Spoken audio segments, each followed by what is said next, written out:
அக்கா, இந்த ஃபங்க்ஷன் உன்னை விட எனக்கு தாங்க ரொம்ப ஸ்பெஷலா இருந்துச்சு. ஏன் ஸ்பெஷல்? அதெல்லாம் அப்படிதான். நான் பயங்கர ஹாப்பிக்கா. நீ சந்தோஷமா இருந்தல்ல, அது போதும். என்ன, நான் குமரன் மாமா தான் ரொம்ப மிஸ் பண்ணேன்.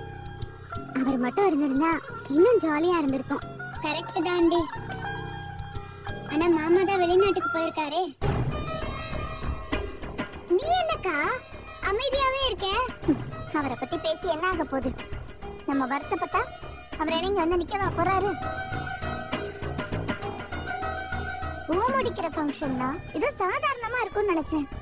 பார்த்தா இவ்ளோ பேரை கூப்பிட்டு இவ்ளோ கிராண்டா பண்ணிருக்கீங்க. அழகாப்பெல்லாம் பெரிய ஹோட்டல்ல வைப்பீங்க போலயே. அக்கா, இப்படி ஒரு ஃபங்க்ஷன் நடக்க போறதே எனக்கே நீ காலையில தான்க்கா தெரியும். திடீர்னு பார்த்தா இவ்ளோ சொந்தக்காரங்க வந்திருக்காங்க. காவேரி, உங்ககிட்ட நாங்க ஒரு விஷயம் பேசணும். சொல்லுக்கா. நம்ம கொடைக்கானல் வீட்டை பத்தி பேசணும்ல?